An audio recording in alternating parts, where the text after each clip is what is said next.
if the algorithm's job is to follow the audience and the creator's job is to also follow the audience to skate, like to create to where the content is going to be. So I think like you've really got to figure out who is the person you're talking to, what is it that creates this bond between us, and how can I give them more of that?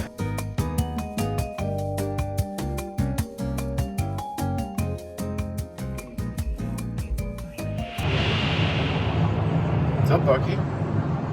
Early in the morning, let's go. But we haven't had our coffee yet, so Nope. headed to Minneapolis to the airport to take a trip to the NAB show. It's fun. All three of us going together. Could be a good time.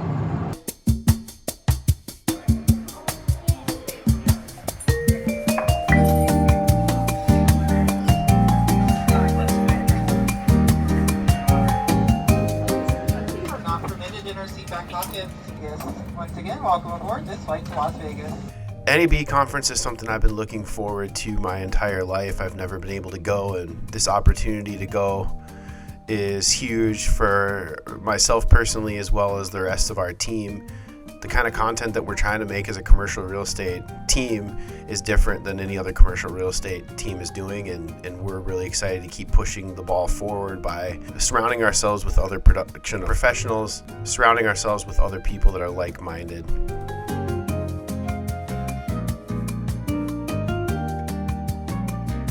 You guys got to see this. Wow. What? There's like 2 levels.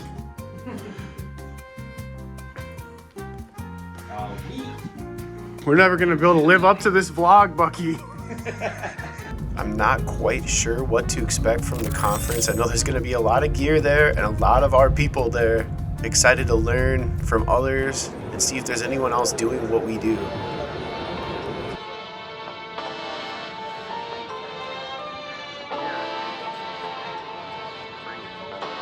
Polarized filter. Can you put a polarized filter on this one? Nathan in his happy place. Sound effect. So it's a really, really powerful tool for that. And I want to show you something else I think is even more creative. It's a different way to think about this stuff. Got a $4 worst cup of coffee ever, and we're going to our first thing. Here it is, it's starting. And so by cross-referencing what you see and what they see, you can discern a pattern or a change in a current existing pattern that you're used to. And then with that, implement it into your own content style. And one thing that's actually in the works right now is Snapchat specifically is working on a program for creators to opt into an email system that would give them daily updates of trends that they're seeing emerge in the past 24, 48 hours and see if it will influence more cultural-driven content to be produced and if that would scale that trend. But it doesn't work that way. Like attention is limited and content is limitless, and you've got to be continuously curious. You've got to be continuously inventive. You've got to listen to your audience. If the algorithm's job is to follow the audience and the creator's job is to also follow the audience to skate, to create to where the content is going to be. So I think you've really got to figure out who is the person you're talking to, what is it that creates this bond between us, and how can I give them more of that? Not worry about the machines, but worry about the people. And I think that's when you start to see a lot of organic success. I'm trying to do more LinkedIn. Okay. Something like that. I'm kind of limited. Yeah. With that. Bucky wants to step up the vlog. I'm sure we could just go over a small rig and they can give us some elbow attachments, some rails. That's honestly that's what I want. You could think about it, 420 mount, you could put this on a rail. Yeah, you could. It's kind of cool. Everyone's different. Yeah.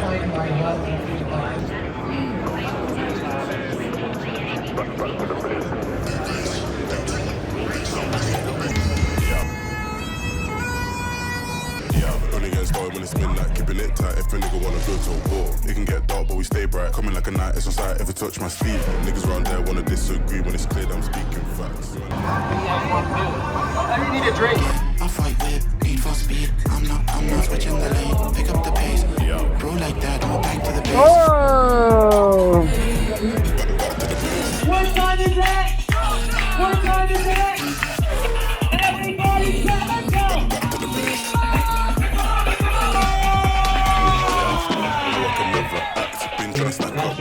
Out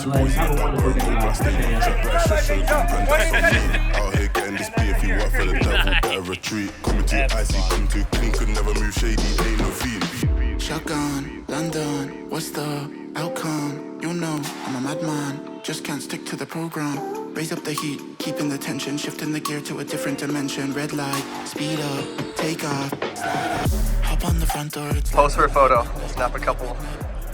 I make that tripod look small. Bro, these are my people.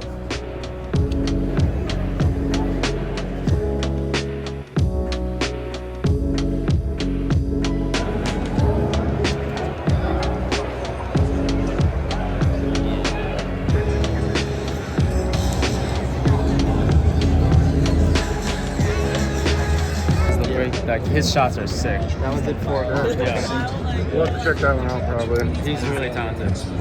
Thanks. Nathan entering Sony World. Here. We used to use those chairs for our podcast. We got blue ones now.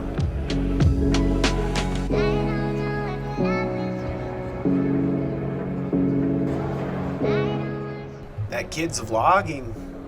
Good to see the next generation out here. So here we have all the lights, everything is happening in real time, and using our VisArch software we can bring them on independently.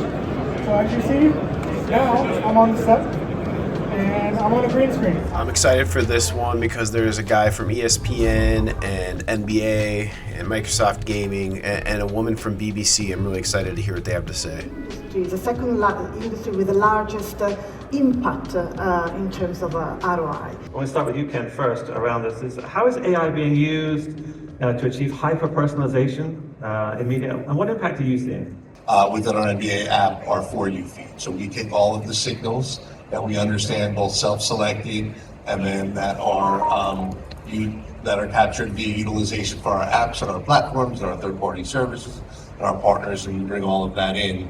But then using those signals, we're able to customize highlight reels, different bits of. I think that's just one very easily understandable, in-your-face way for fans to realize that AI can help power hyper-personalization for them. Yeah, the sports center for you platform is going to be huge, right? I think it's obviously a huge initiative for you, so that's exciting. Well, we've been in partnership with Microsoft's part of the ESPN Edge Innovation Center for 4 years, and we picked Microsoft because they were a world-leading technology company. AI wasn't a thing when we signed up, and that's why you picked Microsoft, because whatever I didn't pay him to say that, just so you know. Wherever the technology goes, you're going to be there, and so we were tinkering early on, years ago now. So when sort of generative AI hit the headlines, my team and I were involved in thinking about the BBC's sort of strategy around this, and they came up with a set of sort of principles, I would say, around how we are going to use generative AI or how we think about it. And the first is ensuring that it's always used in the best interests of the public. And I've actually been using machine learning since, if I remember right, 2012. I was working at a game studio and we were doing a decent amount of what was called BI at the time. So business intelligence, trying to figure out what game was interesting, what users were going to do, and what they were most likely going to be interested in doing as we move forward. So that's been something that's kind of been in my blood for a considerable amount of time, helping train, build, and shape the world of where machine learning is going for a lot of us. And I like to make tools that make it to where people can actually enjoy doing AI and machine learning. It's been a long time coming. They ain't come from my club, they tugging it. Putting up numbers, 99 problems, and I still kept it 100. Yeah, it's been a long time coming. How we shot our picture and all that.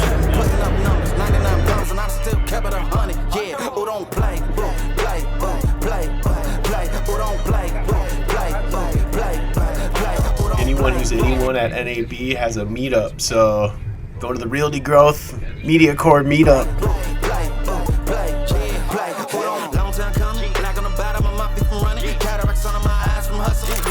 We can look at our schedules differently. We're a small-ish studio, about 50 people.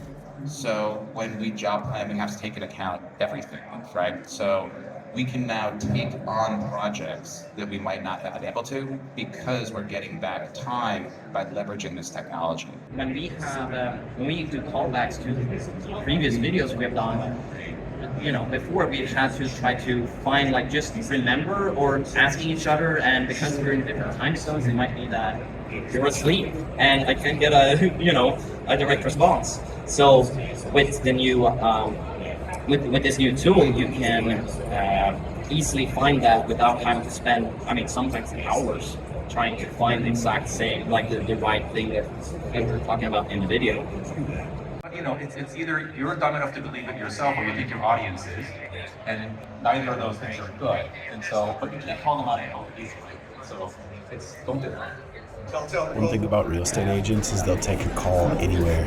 Speaking of commercial real estate, there's a lot to look at here. It's been a good conference, but next year we're going to hit the travel suites. What are you doing? I don't know. Location. We're making a sticker here.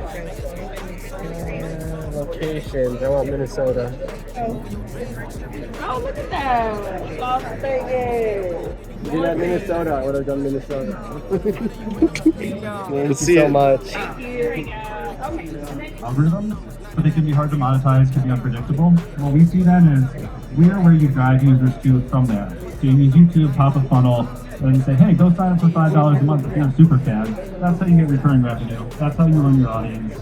Not gonna lie, I was very surprised to see Darman as one of the speakers, so this is gonna be very interesting.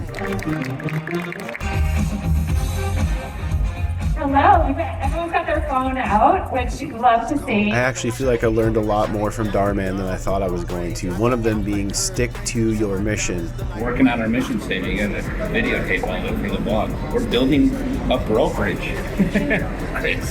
I know, I just said that on screen. So we're working on defining what our mission statement is, and then from that, let's talk about what things we can do within the marketing department to help fulfill that mission statement. So the idea we have is to empower small business owners, entrepreneurs, and real estate investors by providing expert education, actionable advice, and community insights that drive growth and inform decisions. And then one way you can sum that up is like to empower, to build, to create. Just as like a tagline, you can try to crack that. But yeah.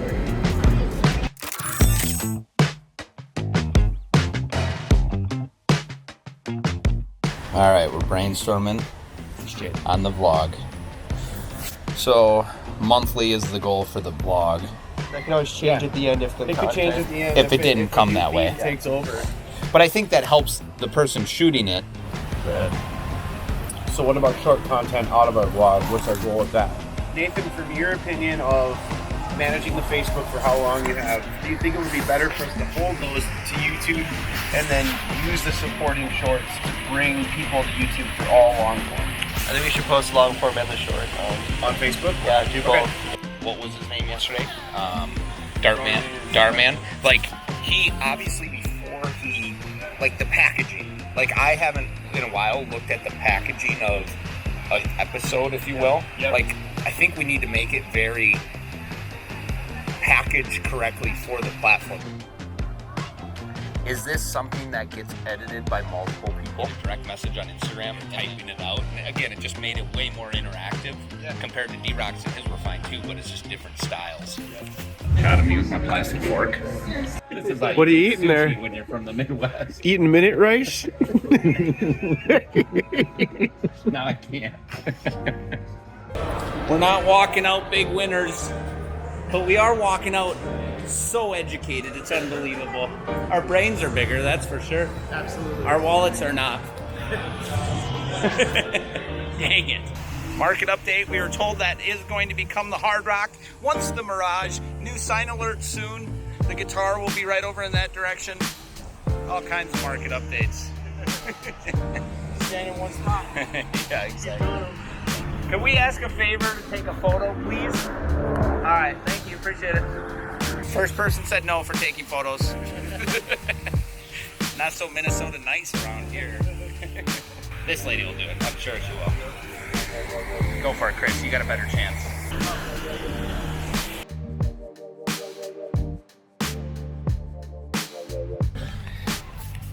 Back where we started.